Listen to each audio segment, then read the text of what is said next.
up in this place, catching vibes, sit back and we blaze in the sky like I'm out of space.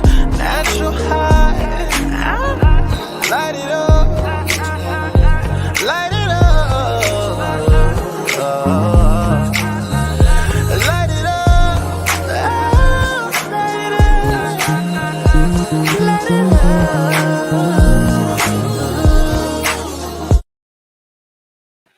What's going on, cigar world? What's going on, cigar enthusiasts? This is Jack, the cigar enthusiast, and I'm back with another video. And today we are back, we're back with another segment of the virtual smoke deck. And baby, I tell you what, we got some stuff in store for you guys today, man. I hope I'm not yelling at the mic because some people hate when I do that. But guess what? This is Jack. And quite frankly, I don't care. With that being said, man, we have a great segment in store for you guys today, man. We have one of the best brands in the boutique business right now, here to really make their etching into the cigar industry here real soon. But if you're watching on YouTube, go ahead and hit that subscribe button. Go ahead and turn on the notification bell and give us a big thumbs up. And if you're watching on Facebook, don't be the only one that share the good news that we about to bring to you guys with yourself. Man, go ahead and share that to your other platforms. Create a watch party. Man, do what it is that you guys do best. At the end of the day, we have been successful based off of what you guys do. So I'm not telling you to change it.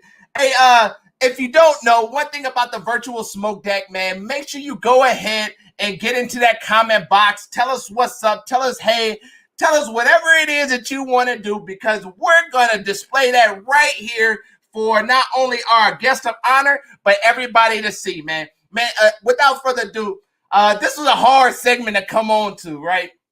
Because for everybody that don't know, I'm a diehard Eagles fan, and we're quickly letting this game die down and go away from our grasp. But hey, what do you expect from the Eagles this year? At the end of the day, this is what we do. We get up, we blow games, and then guess what we do?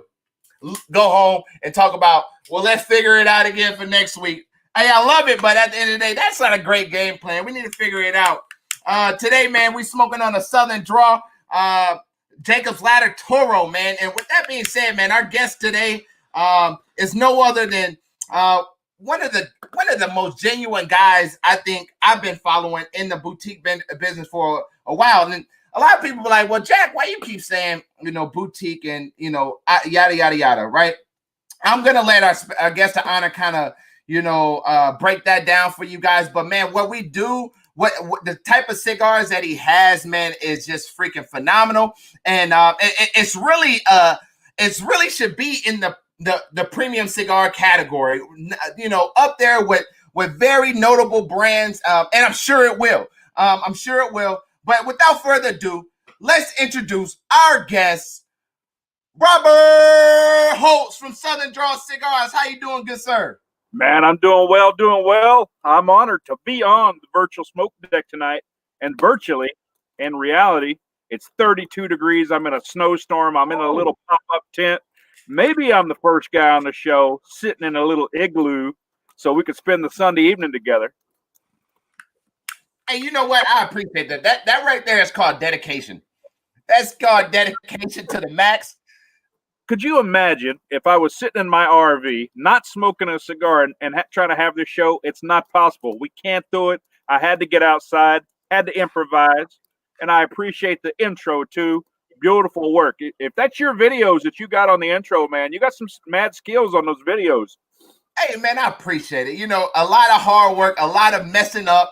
To go into that, I honestly appreciate the kind words for real. But, more than anything, we're honored to have you, and at the end of the day, everything that you have done to dedicate your time and effort to the industry, but also into this virtual smoke deck, we want to say first, we appreciate you. Because like I said, there's no way. It's no way. If you would have told me it's going to be 32 degrees, I said we could reschedule. Man, we don't do that. No rescheduling. Hey, listen, here's the thing. My family, our partners, they let me be the face of the company. They let me represent the brand, and you want to talk about people behind the scenes doing so much for us. Not just the product, not just the packaging, not just the distribution, not just the sales, the financial side of it, right? But at the end of the day, they let me enjoy to do the videos, to do the virtual, to do the big events, and to do the trade shows. And you know what? That's a blessing to be able to do it, right? So I want to shout out to them. And you know that intro talking about boutique. Listen, man, boutique. There's some big brands. They've earned their spot in the world. I say this all the time. I don't know what the definition of boutique is for everybody. My definition, my explanation, sitting right here at this very moment, the epiphany that I just had was, for me, boutique is home cooking, and those big premium brands are like cafeteria cooking, right? They got to feed the masses. People have to wait in line. They come through, they choose whatever they want. They got a lot of choices. The old cafeteria, which we all love, kind of like a potluck, right? But boutique is, grandmama just cooked us some dinner. It's home cooking. It's fresh. It's hot. It's good. Enjoy it. It ain't the big variety, but it's going to be good. There it is. Hey, you know what? I think that's the best analogy that I have heard somebody describe, you know, about boutique brands. Before we go on, Robert, one thing that we do in a virtual smoke day, man, we shout out everybody that's tuning in and supporting us, man. So shout out to D, shout out to Andrew, man, for you know, stopping in and joining us. Ashley, thank you so much for joining in. Mr. Weiser, thank you so much, my brother. We got Johnny Harris in the building, man. Shout out to all these brothers that you know, and ladies that come in and tune in for the virtual smoke day, because honestly, without you guys, this wouldn't be worth it.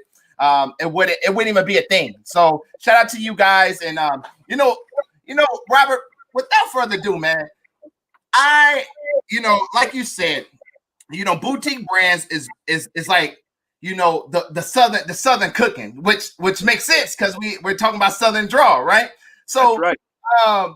Let's get into the brand a little bit. Let's get into your background. What made you decide that you were going to go into the cigar industry? And also for those people that maybe this is their first time just, you know, seeing you or, you know, hearing a Southern Draws, which is very hard.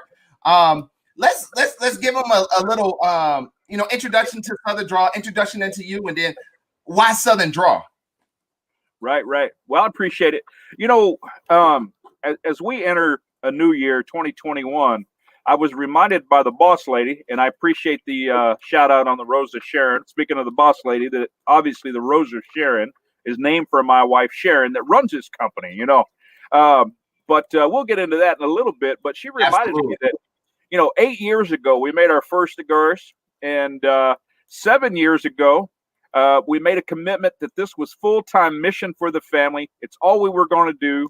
We were going to be part of the struggle. We were going to work hard. We're going to start small, grow, you know, share the love, share the fellowship, and we're going to do it our way. And our way really is putting cigars in people's hands and having conversation, right? So, you know, the brand had humble beginnings. You know, I spent a good part of my career as a professional in the wireless industry, the Verizon, the Sprint, the Qualcomm people of the world, right? Went all over the world. But my true calling, I think, was the Caribbean, Latin America, Central America, kind of developing countries, third world countries, hardworking, humble, faithful people that had something to bring the world that I thought the world needed to be able to enjoy and to access. And we are Austin-based, LA, and we're not Austin-based because the mass exodus from California, from Tesla and Hewlett-Packard, and this week Oracle and everybody else. We're Austin, Texas, because the Rose of Sharon, her family's been in Austin for over 200 years. A lot of history there. So we went back about 15 years ago. But I was watching the comments, so I'm going to try to address those within my explanation. But being in the wireless industry, it let me go to a lot of places. And at the end of every day, having a cigar and having a conversation became my daily routine, even though I've been smoking cigars now for almost 30 years. But good things happen, bad things happen in life and in business and ventures. And at some point, I gambled and I lost a lot of money, a lot of resources. And ultimately, you know, 8 years ago, we decided that together with our family, we were going to try to bring the humble, hardworking hands of Nicaragua to the world, do it in our own way, in our own manner. We did not want to replicate other brands. We didn't want to replicate their blends or their styles. We wanted our own feel. our own stories, and every blend that we have tells a personal story of an influential person in my life. Hey, what's up, Ashley? Seguin Cigars, I got you right there. And it usually has a very strong spiritual reference, not just biblical. Could mean other faith-based beliefs as well. And ultimately, we want to pay homage to the people that really make this possible, which are the farms and the fields and the factories and the packaging and the people that support this, right? But it was a long journey, and it was a journey to again, bring that home cooking, our own special variety. And you asked the question, brother. You said, why Southern Draw? And it's not ironic that about 3 hours ago, I got a text out of the blue from a friend of mine that said, I'm on my way to Austin. Can I come crash for a little bit? And he had moved away out to the Pacific Northwest. Well, that same guy, about 12 or 13 years ago, we were sitting in Austin, Texas. He had just shot a beautiful round of golf. I had just shot a horrible round of golf, but we were having a cigar. We were having a cold beer. And he's a marketing guy, kind of a genius or a guru, if you will. And he says to me, Robert, he says, you love cigars. You own a cigar brand. What's the name of the brand and why? And I pulled out the Sharpie on that little napkin that held the beer, and I drew the little logo, and I said, Southern Draw. And I crossed the L out, a little play on word, Southern Draw. I said, Southern means that in the 60-plus countries I've traveled to, the hospitality, the family, the faith, the conservative base of doing things the hard way, doing things as part of the struggle and sharing with your neighbors and taking care of your neighbors is something I want to capture. We can all argue. What's up, Brother Mark? Good to see you, brother. Right there in Charlotte, North Carolina, he's coming to us. And you know, my real thought about this was not to sweep under the rug any of the history or the negative history associated with the South, but let's capture the positive influences. And then the other side is science.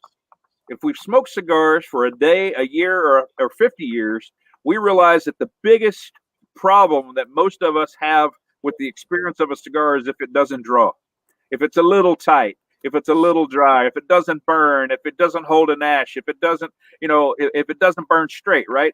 And for me, draw was our commitment to consistency and sustainability, finding the right partners, finding the right bunchers, finding the right rollers that could create a product for us that the consumers would almost unanimously agree are consistent and sustainable. We don't normally put cigars in production that we don't anticipate that we will continue to produce and to sell. We've only had one limited release ever that we don't have plans to reintroduce, and that was an anniversary series. But Southern, again, let's capture the best of the South, what it means to us, the fellowship, the potlucks, those things come with it. And then let's focus on the science, do the little things, and build a brand on conversations and a little bit of burning leaves together. You know what? And you hit on a lot of great things in there. But a couple of things I do want to highlight. As an entrepreneur, we're in the process of opening our lounge here in Jacksonville. We'll be open here in January 2021. Shout out to everybody that's looking forward to that. But when you talk about struggles, right? A lot of people think entrepreneurship is like one of those things that's easy. Everybody say, I want to be my own boss, until you understand when you look at that word, be my own boss, or look at that phrase and put it in the actual action of it. In reality, there's no security there. You have to build your security. You have to understand that even during those hard times, you have to manifest the thoughts and the drive, the motivation, the dedication, and persistency to continue to push your brand or push whatever it is that you're claiming to be an entrepreneur of to that next level. There's going to be times when stuff gets hard, and there's going to be times where you just hit a brick in a road. On the virtual smoke, one segment that we do have when we don't have a guest is called Cigars and Business. What we do is we bring the conversation of that you would typically have in a cigar lounge over a business setting or anything of that nature. What is one thing that you would tell people that really don't understand about the struggle that Southern Draw really had before it came to this fruition, where it's in every single store, from from California to New York to Florida, what would you tell them about that struggle? Like, what made you continue to push Southern Draw even when you hit that brick in the road? You know, I think the struggle starts all the way from the source of the product, the materials, and the everyday life. And that struggle has to be carried through to the brand and the message of the brand. Now, that being said, this had very humble beginnings. We had literally, I say we, but I had just lost all of my savings, all of my investments, all of my future from my wireless, successes. And they were quite measurable in my own right. But the failures that came with that said, let's refocus. And it really was Sharon that said to me, for once in our life, let's do something together. Let's have a mission first. Let's be charitable. Let's give until it hurts.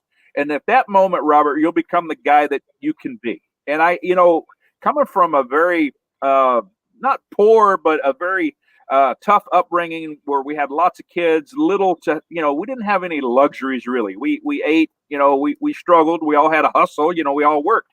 Absolutely. Corporate success, it turns one into something that he or she may not want to be. And I'm going to be honest to say I became that guy, whether I wanted to acknowledge it at that point in time or not. But it was the humble nature of this business and her approach saying, we're going to do it together. And of course, in my mind, having all these years of education and experience, I go, what is she going to do? Right? I know what I got to do. But what is she going to do? And I'll tell you, she does the work of 10 people. Now, here's where people miss the point of being an entrepreneur, especially in the cigar industry. I didn't come from money. I didn't write a check. I didn't go to a factory and say, here's my brand. Make me the best cigar for the cheapest prices. Put my band on it, and I'm going to go enjoy the social aspect of the cigars. Absolutely. So, did not do that, and I'm not knocking anybody that did it because a lot of people, it's a hobby that turns into a business. God bless them, right? For us, the only way for us to support our charities and the mission behind Southern Draw is for us to make more cigars and sell more cigars. So starting in the South with a few blends and growing to more sizes of the same blends to adding alternative blends that would give us a larger spectrum and moving from the South, as you said, all the way to the West, all the way to the East, all the way to the North was quite an undertaking. If people think that we just have a good time and we smoke cigars and sit in shops all the time, it's just not the case. Absolutely. We don't do as much as the average person, do we, as entrepreneurs? We come last. The people in the cycle have to come first. Their livelihood depends on our decisions, and ultimately we've got to live with those decisions. So I think the balance that my wife brought and the family brought into this, saying the expectation for us was to grow 100% a year. I think in this industry that's tough, but we've done it through grace, right? But ultimately, I would say not coming from a pedigree of the tobacco industry, not coming out of retail, not coming out of any corporate or distribution of cigars type experience. We started fresh with a new platform, right? We learned by listening and watching others. And there's been a lot of brands and a lot of factories, and I say it a lot. The godfathers, kings, and queens of this industry have been gracious to allow us to be in this and to share their secrets, to share their contacts, to share their relationships, to share their stories, just like you and I are having now, where we avoided pitfalls. Not to say we haven't had pitfalls, but we've avoided a lot that could have crushed us. COVID could have crushed us this year. We rely heavily on our in-person events, 100 plus a year. And this year, we haven't had one since March 1st. So all of those things, if the good Lord wasn't watching over us and surrounded us with good people, would have put us into a spot that as an entrepreneur, we would have failed. This is what a failed venture that we would have talked about. What if? We're not talking about what if right now. We're talking about continuing to stay the course with Southern Draw because our mission is that important to us. And if it means sitting in a tent to smoke a cigar while we do a live show to talk to viewers, and if it means, eating a cup of noodles, which I did earlier, that's okay too. We do what we have to do. And that's really your question. Do what you have to do to make that little difference that makes you stand out, that makes you have a potential for success. Absolutely. You know, potential all oftentimes starts with, you know, we can't have potential if we don't believe that we have the potential. You know, one thing that you said, and I'm going to shout out my beautiful wife, Renisha Jackson, for, you know, constantly instilling in me. And I'm going to shout out Sharon as well for constantly instilling in you, because they bring a different side of business that we don't see. You know, it's things that we know, but it's a woman's touch that changes it to put it in a different perspective for us to actually be able to make it advantageous for us, for that matter. And, you know, that's one thing that I love about, you know, people stepping back and being humbled enough and honestly, you know, understanding enough to know that we have to allow the backbones, the people that's going to support us when we're not in front of people, to at least have some say so and how this stuff goes and how we can honestly, you know, manipulate it for our own benefit. You know, humble beginnings is good, because that means that at some point in time, and I don't know the whole story, but that means at some point in time you overlooked something, and that thing that you overlooked came and hit you in the face. And when those things come and hit you in the face, and if they don't hit you early on, it will cripple your business quick, right? But you know, I don't want to get into too much business stuff, because I want to praise Southern Draw as much as possible. One thing that you stated in your answer was that you're gracious to the people that allowed you to come in and allowed them to express to you their secrets, as well as to help develop your brand. And honestly, I'm interested in why you end up going. Well, for people that don't know, before I go into that question, for people that don't know, Southern Draw is created at the AJ Fernandez factory in Nicaragua. There may be some collaborations that I quite don't know about, you know, in the mix, but majority of them is hand rolled at AJ Fernandez factory. What made you go with AJ Fernandez out of everybody else that has a factory in Nicaragua? You know, that's a great question. You know, I would like to say that we. 1 second, Robert. 1 second. Actually, we're going to get back to that question. Just give us a second. We're going to get back to it. Sorry, sir. No, you're good. I was going to answer the question too. I'd like to say we were lucky, that we were wise, that we just did so much research. And the reality of it is, the right time and the right place. AJ was well established. I was a smoker of his products, specifically the San Latano line when it first came out. I saw him as a multi-generational tobacconist that had great talent, that appeared in his product and his pricing structure. What's up, Brother John? To be very humble. Once again, I think he could have demanded more for his product, but he wanted to provide a great product at a fair price. So I went to him seeking advice on the original Firethorn and Kudzu blends that we were going to put on the market. We were going to make those with another partner. I was in Nicaragua and I presented him with samples. I presented him with production samples as well. And I said, these are not consistent. That is my biggest fear, is we'll put a product on the market that is not consistent. Mm-hmm. And for the next 90 to 120 days, he schooled me on what makes it consistent, not just understanding the tobaccos that I chose, not just understanding the ratios of those blends, but understanding the origin, understanding the fermentation process and timing, understanding the curing process of those specific tobaccos that would create the consistency that I was looking for. I told him, I said, I have a 15-year plan, but if I can't execute a 15-year plan, then I don't want to have a plan in year one. I'm just done. So I think him helping me through the original production, ensuring that we start off on the right foot, spoke volumes to me. And over the next couple of years, 2013 and 2014, we kind of shook our hands and said, listen, we've got a plan, whether it comes to fruition or not. We want to work with you. And if you're willing to make a home for us at AJ Fernandez, if you're willing to support us, you have to acknowledge that I'm a gringo, that I don't come from this industry, and I've got a lot to learn, but I also have a lot of demands because I know what I want to do to make it different.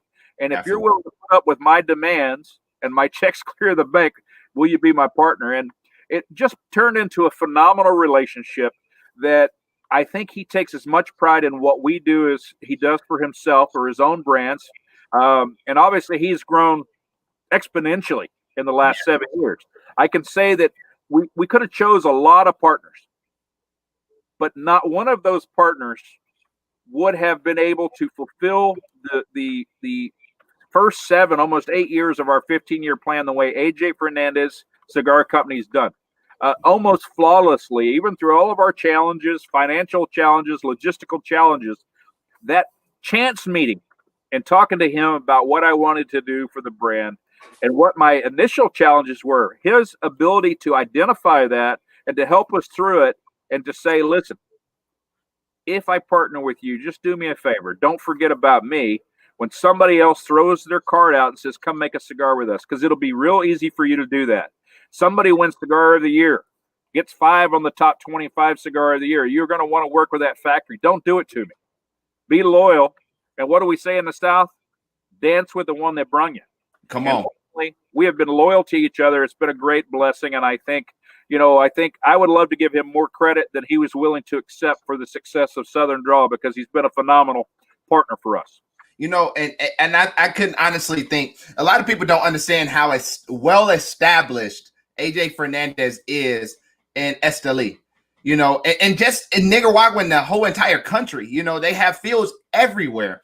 And I don't personally think that you could have went, with any other company. When you think of what it is that you want, you already knew what it is that you want, and you have a correct game player that can put it together for you. And honestly, I think you made the right decision into making that decision. Honestly, everybody knows Southern Draw is a military veteran operated business, same as Dapper D's. What branch were you in? Army. And the wife was? Not my wife. She was in prior service. We have the Hogans. The Cedrus was named for them, retired Navy. We have the Ignite Series Navy SEAL Foundation. That was in honor of one of our other family members, Brother Daniel Peterson, retired Navy SEAL Team 1 guy. Long history, probably well over 30 years, I would imagine. On my side of the family, sisters, brother-in-laws, uncles, fathers, brothers, actually everybody in the family has served. Mostly on my side, all Army. Mostly on the other side, all Navy. My wife's grandfather was a tail gunner in World War II that got shot down. They wrote a very interesting book about him and his crew as well. Just a long, now we're talking, 60, 70-year history within the military community. And the reason why we say that is not for Robert Holt to talk about what he did or what that I served. It's about the body of work. It's about a commitment to other people. It's about doing things with a certain with a certain dignity and with a certain pride, I think, and a work ethic, I think, more than anything. So we have to acknowledge, as part of our mission, the military history, because that is one of those struggles that we talk about. Military service is a very difficult proposition. It's a very selfless proposition. It's a difficult proposition for the families and for the communities, right? Because it's very demanding of understanding people and the situation, the circumstances. So, I appreciate you bringing it up. But for us, we want to serve that market. We want to serve those military facilities, those families, those contractors, those communities, the same that we want to serve, our brick and mortars in every small town or large town across the U.S. I think the military facilities are equally as important to us to get cigars and conversation in their hand, a little quality of life, if you will. And a lot of people don't understand, everybody sees the organizations such as Cigar for Warriors, or I believe Operation Cigar is another one. A lot of people don't understand what kind of impact that has. I was in the Navy for 10 years. I've been on 5 deployments and was one of the coordinators for Cigar for Warriors on my last ship. And, it's such an impact to be able to fellowship, with, your brothers and sisters of arms over a cigar. And I thank you so much for your service. And what unfortunately it's Hoorah Navy versus Hoorah Army. But I don't know who won yesterday, but I think that's a good conversation.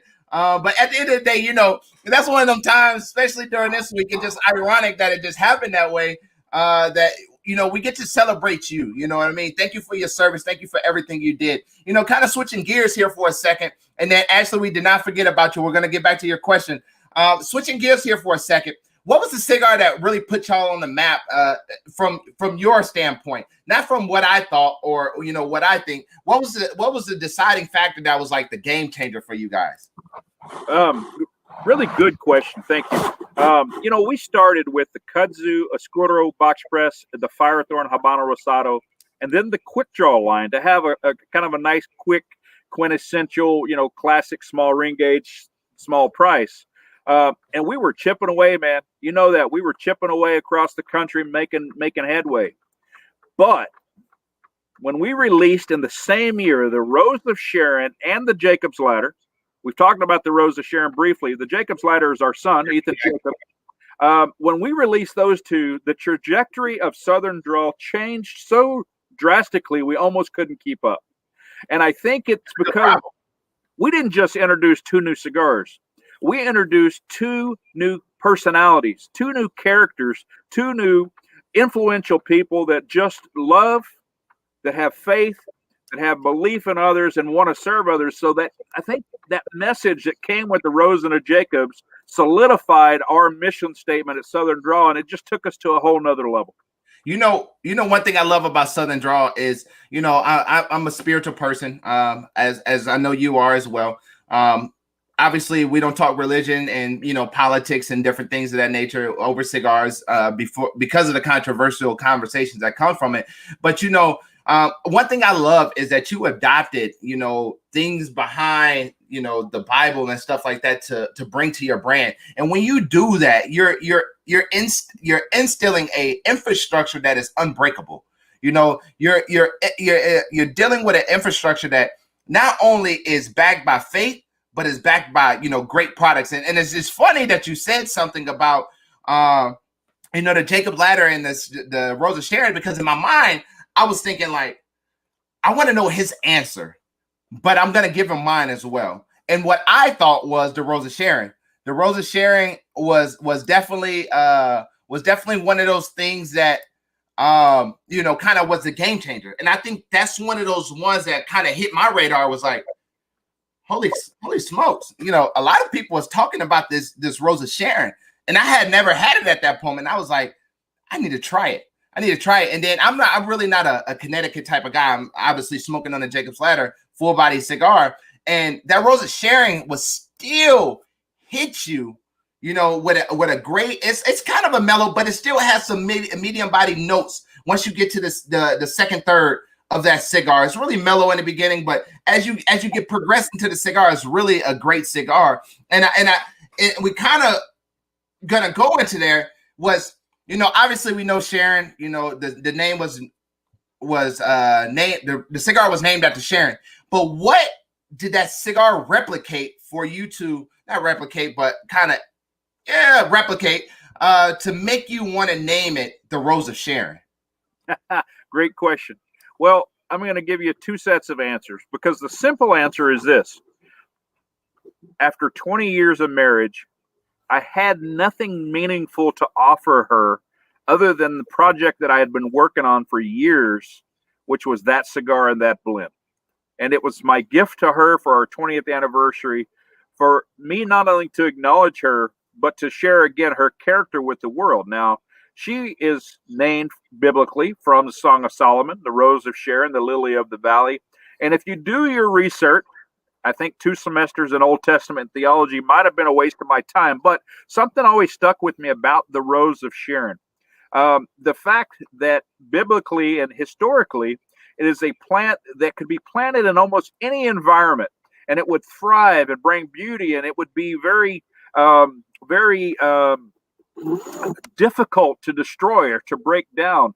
So if you meet Sharon and you spend time with Sharon, you're going to see that she is a beautiful lady. She's a very sweet, kind lady, but she has this certain ability to to kind of come forward and to be bold when it comes to things she believes in, and it's tough to understand that when you look at that cigar and you try that cigar until you really know the person. So for me, I didn't name it from a biblical standpoint. I referenced the biblical standpoint because she was named for the Song of Solomon because of who she was and who she is today. And I think, it just fit perfectly to tell the story of where the origin of her name and what it meant to us. But the origin of that cigar, the particular blend, the smoking experience was intended to replicate that beauty and that sweetness and that boldness that goes within her soul that says, I'm going to stand up for what I believe in. But maybe more importantly is that we could plant that Rose of Sharon anywhere in the world, and we could use that to bring beauty and joy, but to really to establish our brand, to establish ourselves in a very maybe even hostile, not boutique friendly environments, right? If you really think about it from a hypothetical standpoint, it has served as that tool to do that. Mm-hmm. And the Rose of Sharon, kind of giving props to that actual blend. It's an Ecuadorian sun-grown wrapper with a Nicaraguan binder and a Dominican and Nicaraguan filler. And I think, especially when you displayed it in that perfecto body, it was really like one of those things like, man, this is phenomenal. And then you actually smoke it. You know what I mean?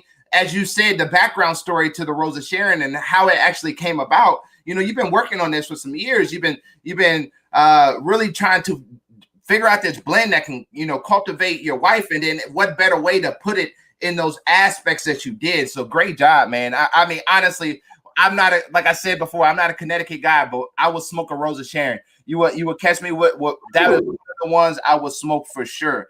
And great job on that. So kind of going into the whole getting off the Rose of Sharon and kind of going into one of the first blends that really had a cigar aficionado rating was the Kuzda. Did I say it right? Kuzda. Kudzu. Hey, come on now. People be like, oh my God, he doesn't even know how to say it. Kudzu, okay? Kudzu. I've heard it all. It's okay. It's okay. Kudzu. The Toro received a 92 rating. How did that make you feel, seeing that your hard work, your dedication to understanding what it is that you wanted out of cigar was finally presented on like a major scale, such as Cigar Aficionado? Well, Kudzu was the first blend ever. And the Kudzu and Firethorn were really named as from my military service time, places I went, things I experienced, and there's backstories for both of those as well. But Kudzu by nature is a invasive plant species from Southeast Asia that was literally brought to Florida to begin with in the late 1800s to manage soil erosion, and then it became a fodder and food for animals and other things. But Kudzu has been named by the Department of Agriculture and other references for the last 75 years the weed that invaded the South. It's something that was invasive that has now become part of the norm. I promise you, in Jacksonville, if you go down to the ditches, that vine growing up the telephone poles and the ditches, that is Kudzu. You've got it. I've seen it there.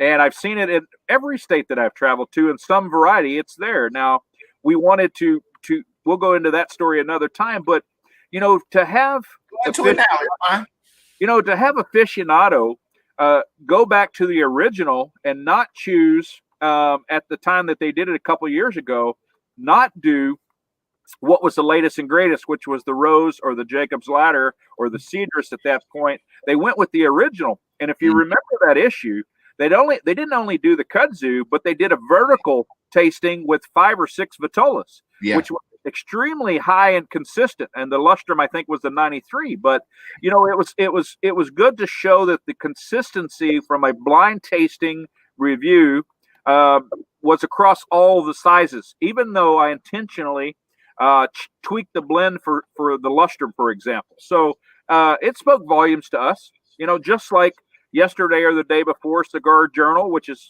majority of that is European, which is not a huge market for Southern Draw. Top 25 cigar of the year, the Jacob's Ladder Brimstone this year.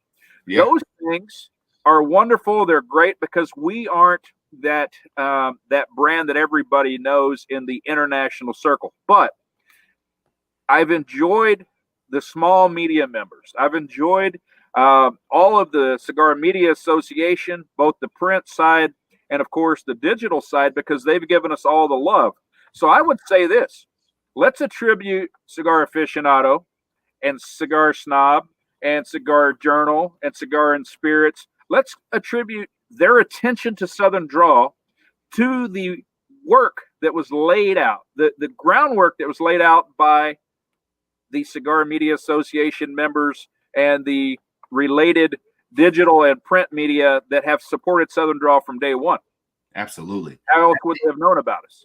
And, you know, that's spot on. Like even outlets like the Virtual Smoke Deck. I mean, it allows us to put more attention onto brands that should have attention. You know, I think, you know, from my personal standpoint, and for everybody that's watching and everybody that's gonna watch, this is my personal opinion. Okay, my personal opinion is why are we constantly putting, you know, the limelight on brands that already has the limelight versus those that are in the trenches and actually trying to build a brand and trying to reestablish a different norm. You know, too many times you see it, you know, throughout the internet, people are grabbing cigars, you know, throwing their name on it and, you know, really not putting the understanding to, you know, understanding cigars. You know what I mean? Like they don't really understand that to build a brand, it takes, you know, roughly 10 years, you know, and it doesn't stop even from once you get the publicity. It keeps going and it keeps elevating based on the consumer standpoint. And if, like you said, when Cigar Aficionado did the Kuza, say it again.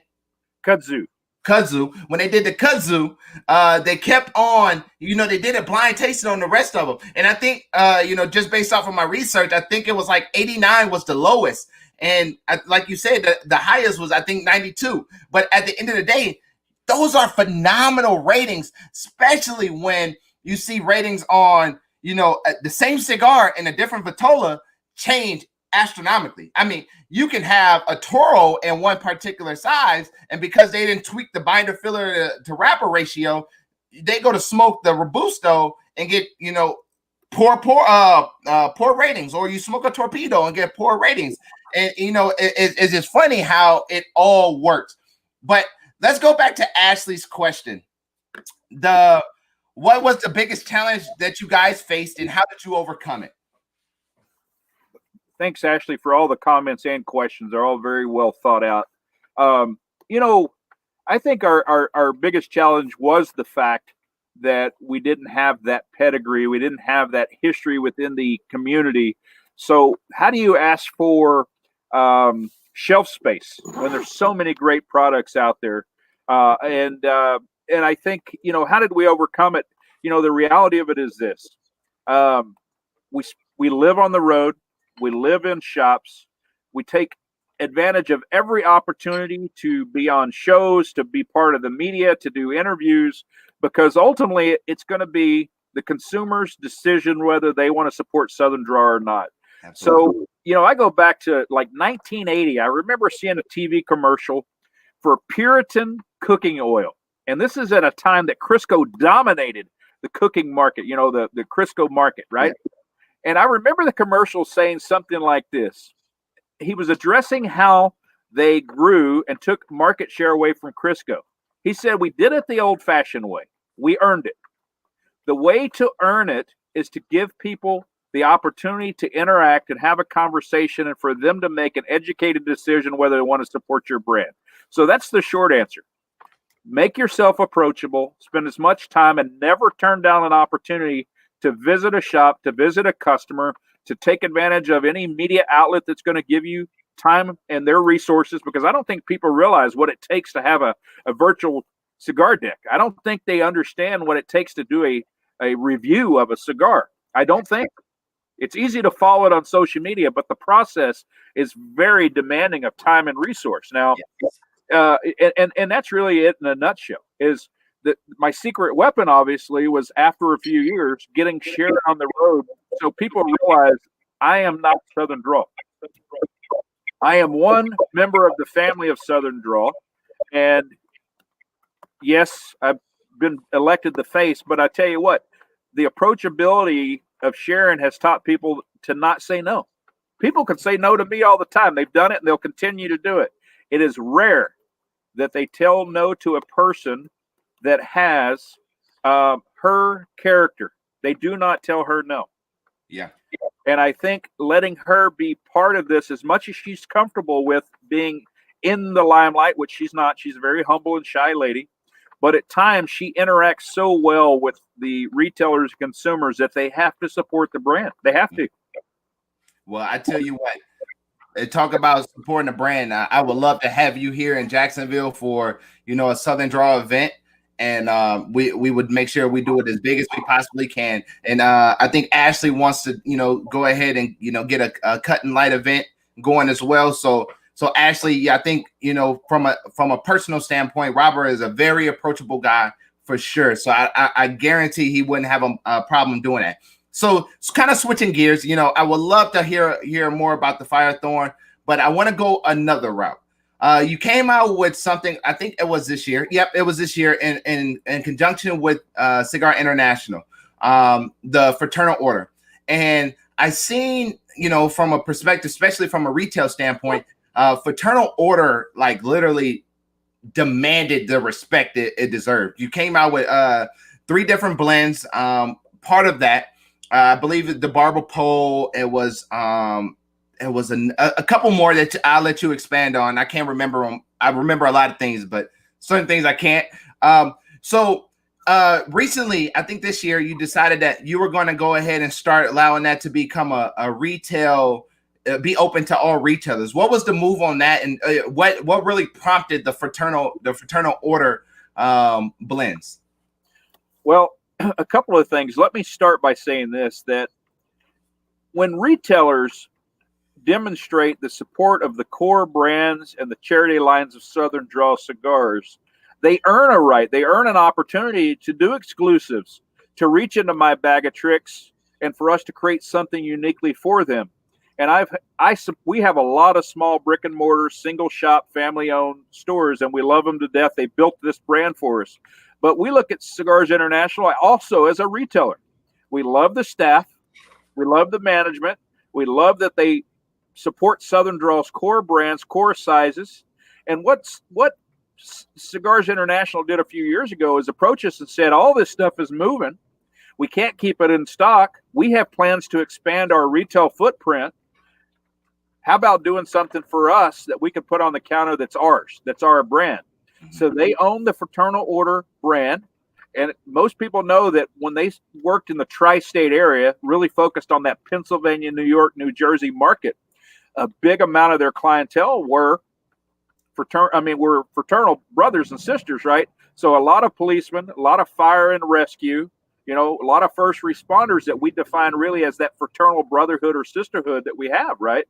So they wanted to do something unique and special. So we started out last year with, of course, with the Barber Pole Fraternal Order White and the Black San Andreas Maduro. That is what it was. So last year we came out with one that was a Grand Gordo, the biggest cigar we'd ever produced, and a San Andreas full body, full flavor. Did them in 10 counts, share the story, but not at a price that a box would cost, and really make it affordable in that $50 to $75 range for retailers, for consumers.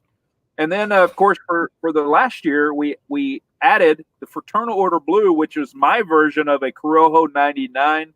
Most of that Nicaraguan-grown Corojo, a very different spin on it. But these are blends that have been in our blend book from the beginning, from 2013, that we pulled out. We shared samples. So here's the beauty.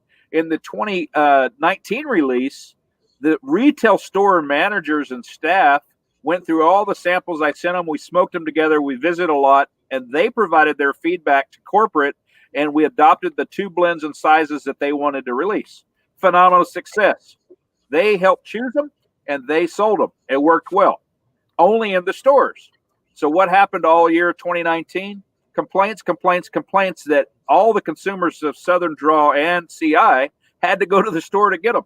Yeah. But we wanted to make sure we had something to build retail business with them.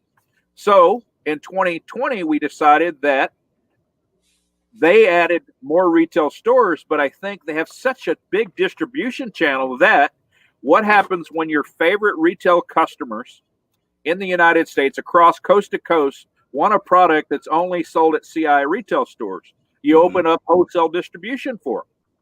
And it was a brilliant move because it allowed the retail stores that love Southern Draw, love limited releases, something special, to be able to reach out and still get a fair price and be able to offer those same cigars. Now, here's news that's only on the virtual cigar deck, smoke deck, virtual smoke deck. This is new. Oh, I'm sitting in the tent and the snow is pushing my computer. It's piling up out here. I don't know. It's probably a quarter of an inch, right? The news that you're about to drop was like, hold on, we got to readjust. You can see even the water dripping all over me from this little tent that doesn't work, but it's working. We're getting it done. But here's the news. It's not a final done deal, but I believe that the fraternal order will expand again for 2021. Will be available not only in the retail, but on the wholesale distribution side. We're going to add another size, and there's going to be 6 total cigars in 3 unique blends offered under the black, blue, and fraternal order white series, and they're going to be made in perpetuity. They're going to be a full-time production cigar, is my understanding. So I'm waiting on the final keys, but the production cycle is ready for them, and it's going to be exciting because we're going to add something new to it for 2021. But we hope that being full production means, again, consistency and sustainability. We'll be able to deliver that to everybody. And that right there is like the best news of the night. I think it's the best news of the month. One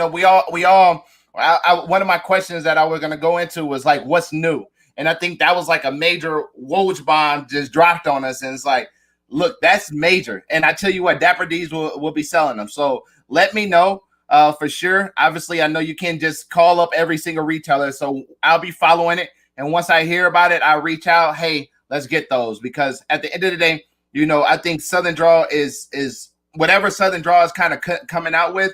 I already know, it's going to be great. I have smoked every single one with the exception of the Pennsylvania. I have not smoked that one, but I have smoked every other cigar, even the fraternal order ones. In the black, I don't even know how I didn't remember that, because that black was freaking amazing.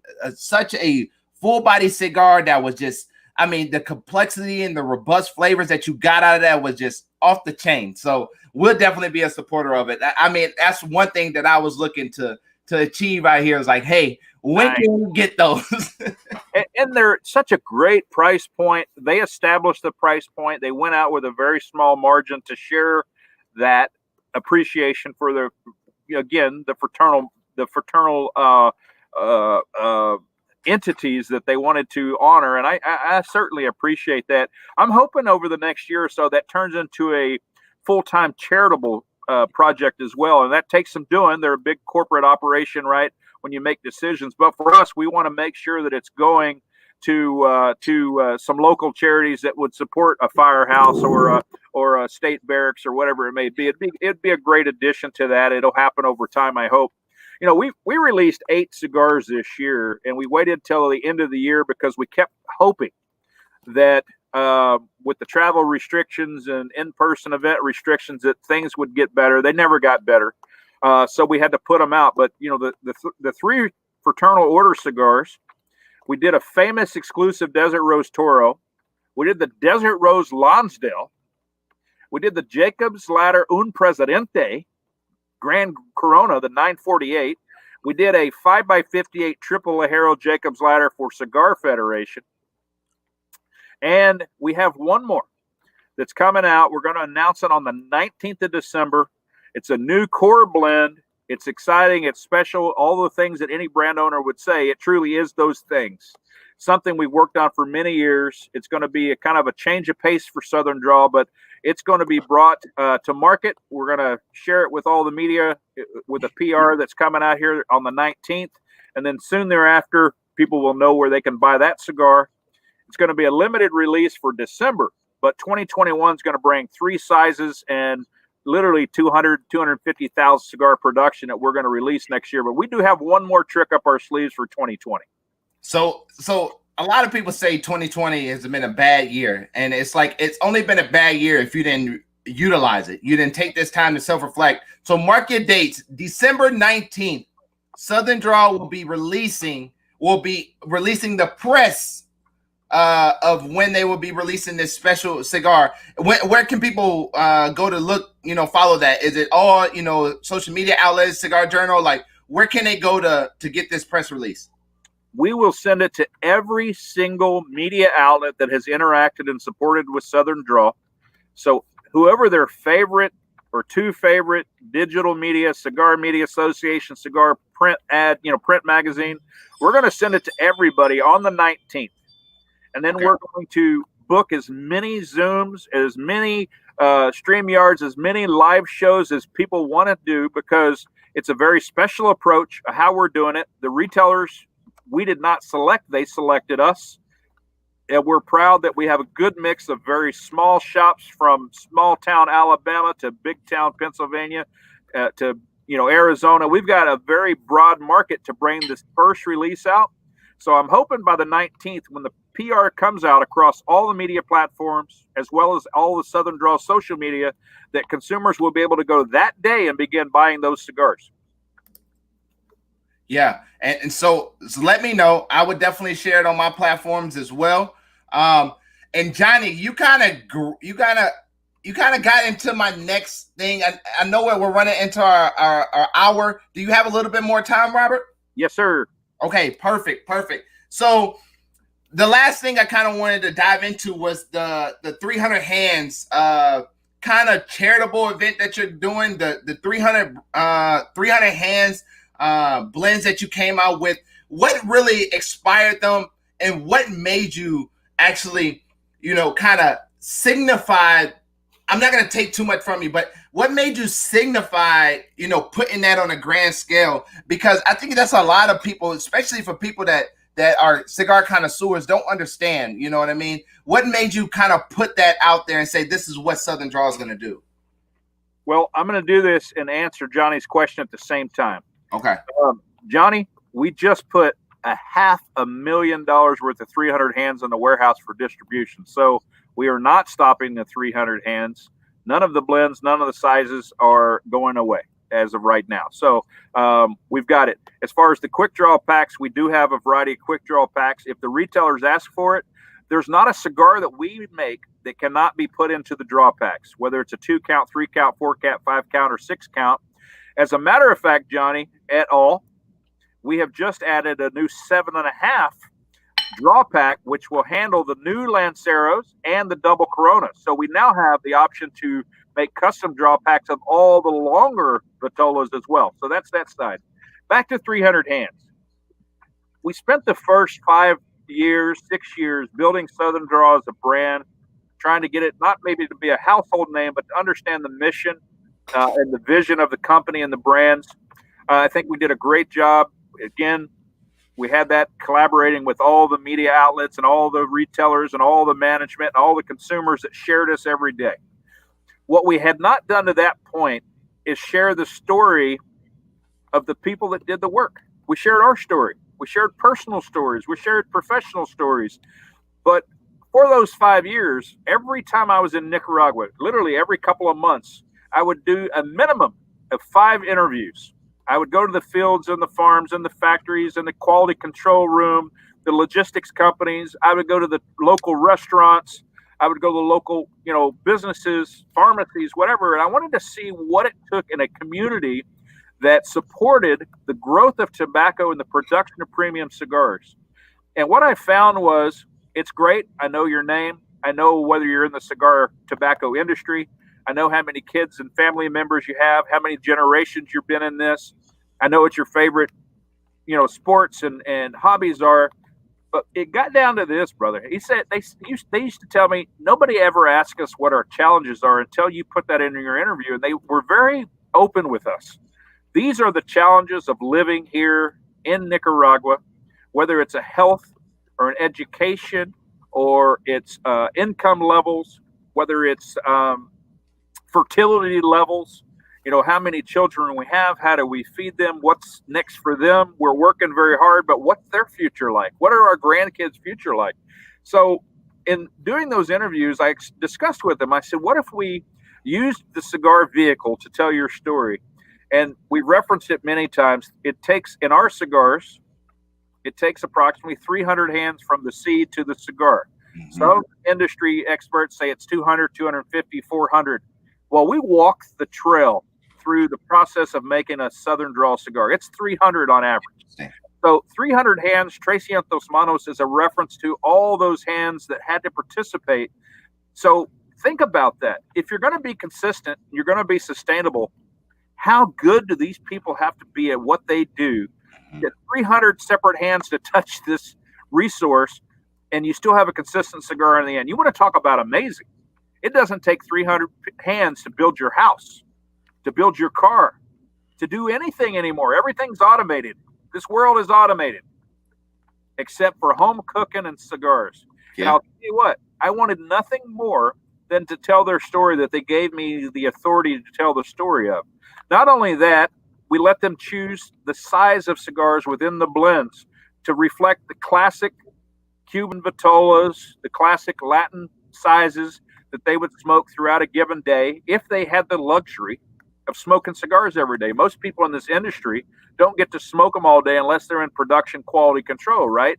It's something that is a luxury item, but the sizes were chosen to reflect and to tell that story. And ultimately, using the baseball card mentality to tell the stories, to show the faces, to give consumers and retailers the name of these people so that they know who they are, that they're real people.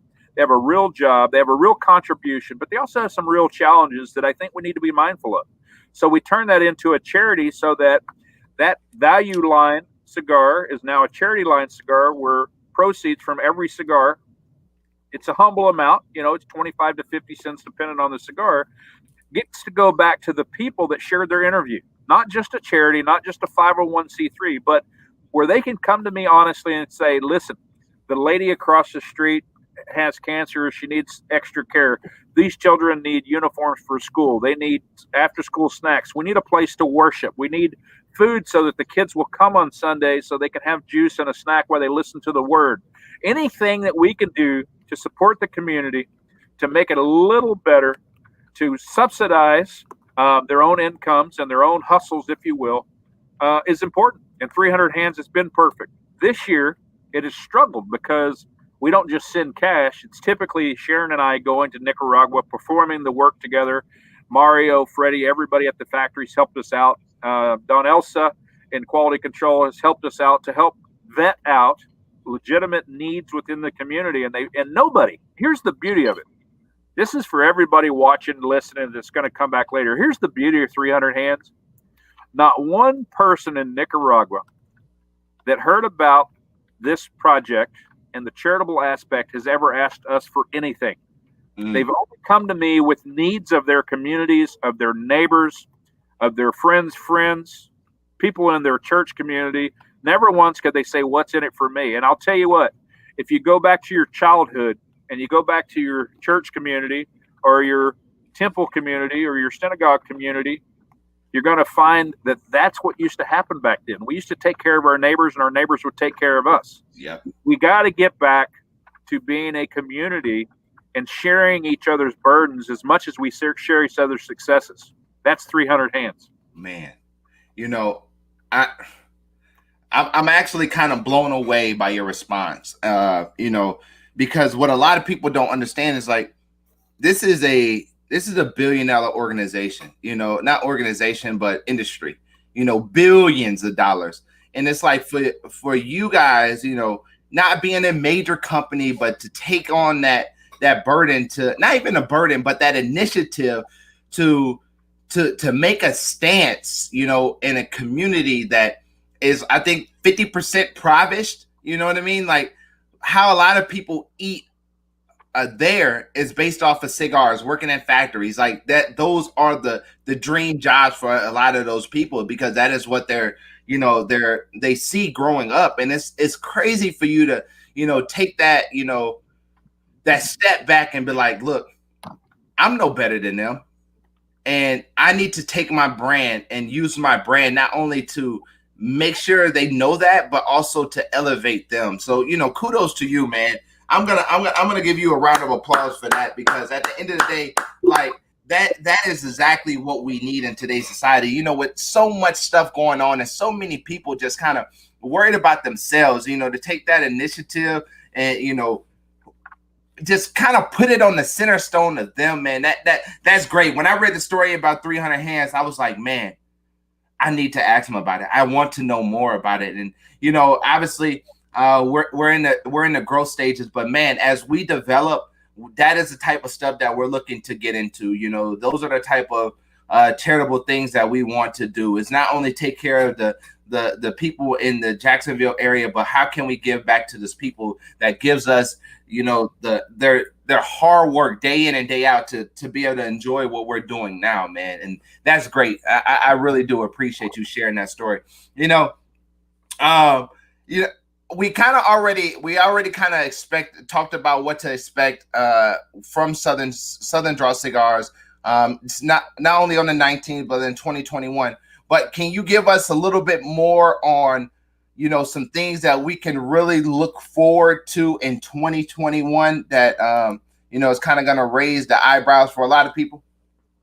Well, I'm going to step back one more time before I go forward.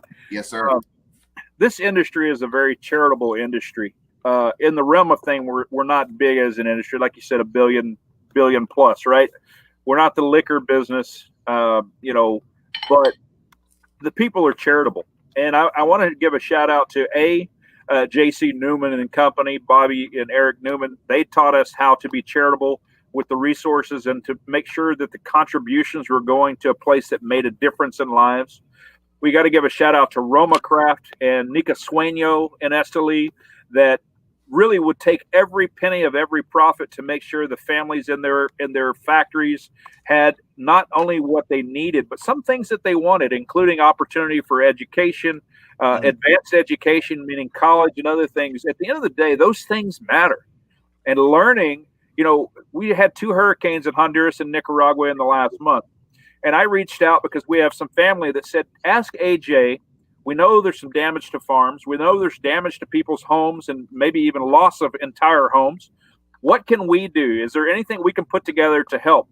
And the response was, for everybody, those thousands of employees that were affected, AJ says, I've got it. Let me handle it. Let me take care of it. I appreciate your offer.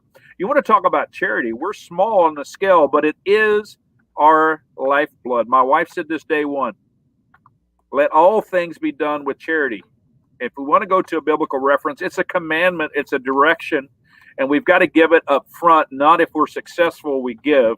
We have to give it till it hurts, and we've learned that from watching other people in this industry, so shout out to them.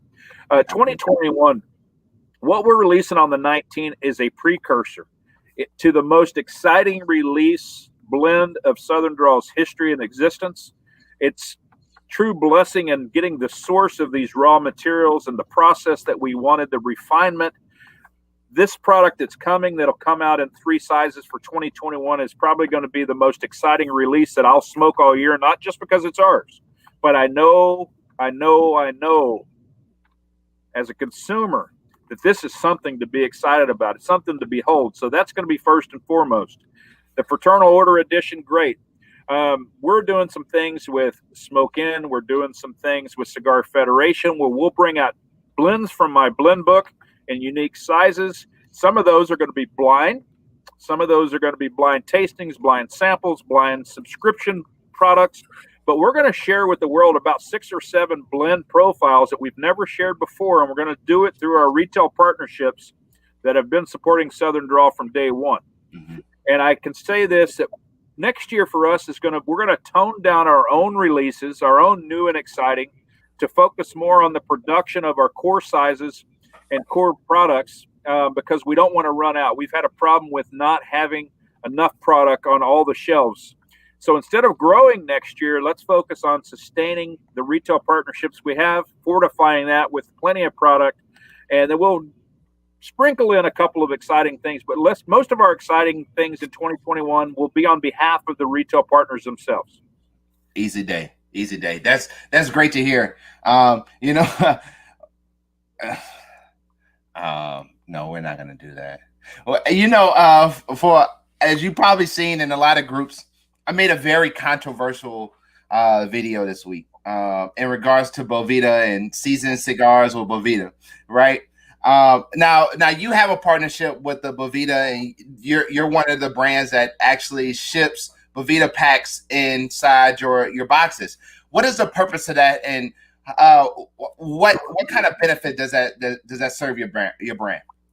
Well, yes, we do have a relationship with Boveda from day one. Boveda, excuse me. Boveda. I say Boveda all the time too. I say it wrong. I'm sure they'll correct me. We have a personal relationship with them for the team that's been there for us. But probably the most important aspect of our relationship is this. Why are we so loyal? We'll talk about the product later.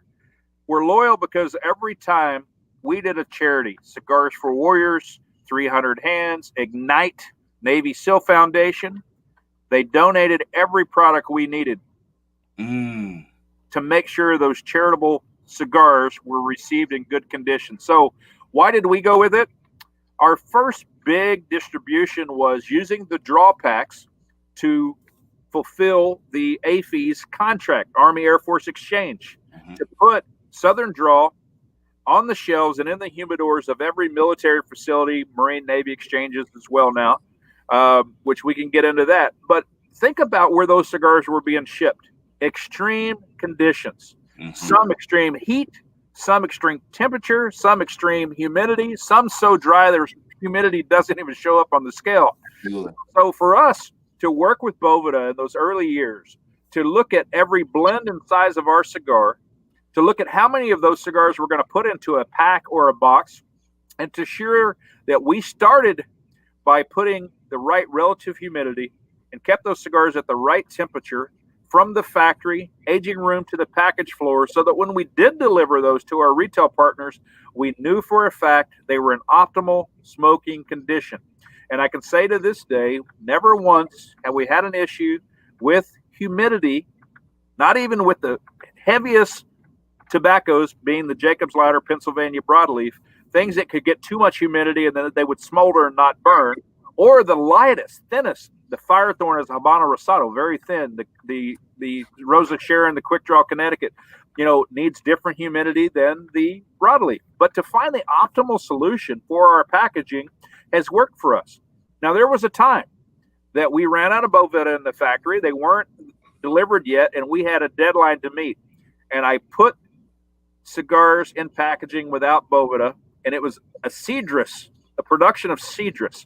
When they came in, the humidity was off. They tasted bitter. They were off-putting, and I literally had to put them into a pile and light them on fire and burn them. And our lesson learned to never do that again. It's a tool to use if you use it right.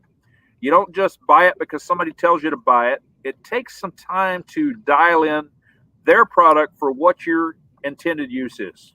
What's up, Brother Alan?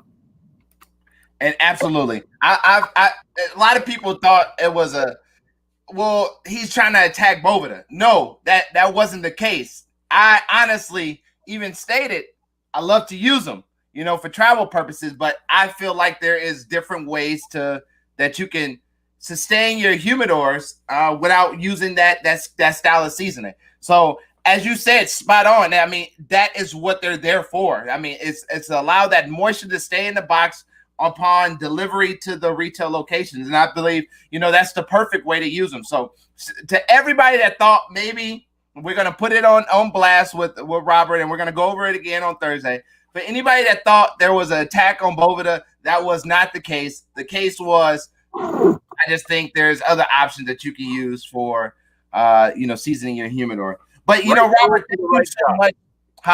Use the right tool for the right job. Absolutely. That is exactly what I was trying to preach. But obviously the message got misconveyed very seriously, but it's okay. That's why we live and learn. Robert, we're already, over the time. I want to give another special shout out to Ashley.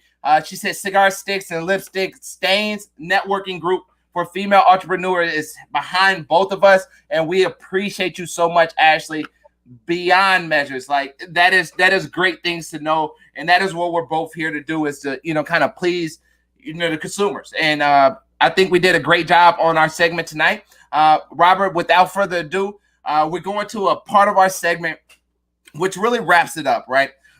Like I told you before, we're kind of a cigar and business podcast that really focuses on the conversations that you would normally have in a cigar lounge over a cigar. What is one gem? It does not have to be about cigars. It could be about anything. What is one gem that you would like to drop on all the viewers and everybody that's going to view this, in the future? A gem, huh? Yes, indeed. Well, I think the worst thing in our lives and experiences are that we allow our failures to define us. And I think the most important thing is those failures are what get us closer to success. It gets us closer to the truth. And I've heard it said many times. We've got a rep there in Missouri, Corey, and he said, one thing that I used to talk to my son about, and his son passed, and we talk frequently about him when we're together. He said, one thing about failures in life and bad decisions and mistakes is you got to own it. And at the end of the day, we've got to own our mistakes. We've got to own our downfalls. We've got to own our weaknesses. We've got to learn from it. But let's surround ourselves with people that will keep us in check, that will keep us honest, that will keep us focused. And in the end, there's times when we should talk, and there's times when we should listen, because when we listen, we're going to learn. And I think we got to go through every day learning something about our industry, about life, about our faith, about entrepreneurship, whatever it may be. There's a lot of people that may not want to be called mentors, but they're willing to share with you, and you need to listen to it. It's an incredibly humble thing to sit back and listen to other people give you their opinions and experiences, but it's rewarding to put those into effect in your daily life and in your businesses. Absolutely. Well, Robert, we appreciate you so much. I can't even begin to tell you how blessed I was to have this opportunity to sit down with you and do this interview for the last hour and 20 minutes. You have been great. I wish nothing but the utmost success and blessings to your business, as well as to you and your personal life, and continue to do great things. If you would just hang tight for me, I would like to have a brief conversation with you after this segment. Absolutely. Appreciate you, Brother Jack. Listen, before we go, again, we're honored. Congratulations on your forthcoming shop opening. Congratulations on your success with the show and all the work you're doing into it. And Ashley, if you'll do me a favor with all your comments and your support, shoot me your address. I'll have Sharon put together a little care package for you and your group to share and to have a conversation. I appreciate you and everything that you've done as well. So shoot me your address on Instagram or Facebook Messenger. I'll have Sharon put something together so you guys get to know each other as well, okay? And I'll stand by. Thank you again. Most definitely. Most definitely. You have a good day, Rob.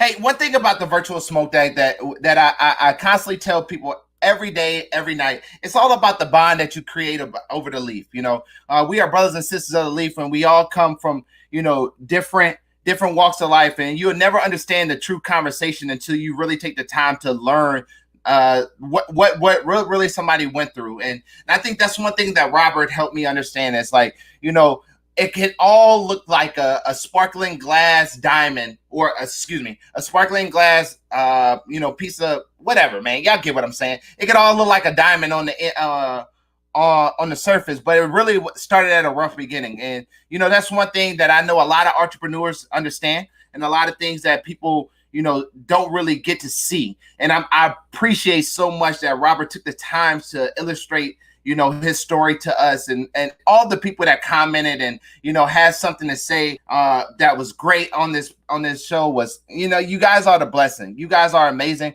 And for everybody that's going to watch this in the future, man, this is exactly what it is that you want to do in order to build a brand. With that being said, I am Jack the Cigar Enthusiast. One thing that we need to kind of go over real quick is December next week will be our last virtual smoke deck for the year. we're going to take a hiatus for the 27th, and we'll be back with Michael Herlock. If you don't know who Michael is, he was the previous owner of Nat Sherman. We coming back with him strong January 3rd, and that's going to be great. And, you know, we have one more segment of our Jack the Cigar Enthusiast video, and then we'll come back again in January for that. So if you're watching on YouTube, go ahead and hit that subscribe button, hit that notification bell, and give us a huge thumbs up. And if you're watching on Facebook, go ahead and like us at Dapper D Cigars on Facebook and Instagram, but mainly on Facebook to get these live segments. I think we're going to go ahead and branch off and do a virtual smoke deck actual page, so you guys will be able to actually go to that and kind of separate from Dapper D's. But this is all one entity. This is all one family, man. Again, I appreciate you guys so much for tuning in. Happy holidays to all that celebrate Hanukkah. Happy Hanukkah. And continue to just prosper and just do well. Lastly, for all my guys that watched, you know, stop using Bovita packs in your humidor. All right, there was a lot of misconception there, and that's what our last video is going to be about. We're going to do humidity in humidors, and we're really going to go into the nit and gritty of that. So I'm looking forward to talking about that. I'm looking forward. Thank you so much, Ashley. And also, Ashley, let me know. We can definitely make something happen. Hit me up in my DM, and we'll make it work. With that being said, man, I'm Jack the Cigar Enthusiast. I hope you guys enjoyed this segment of the virtual smoke deck. But until next time, I'm gone.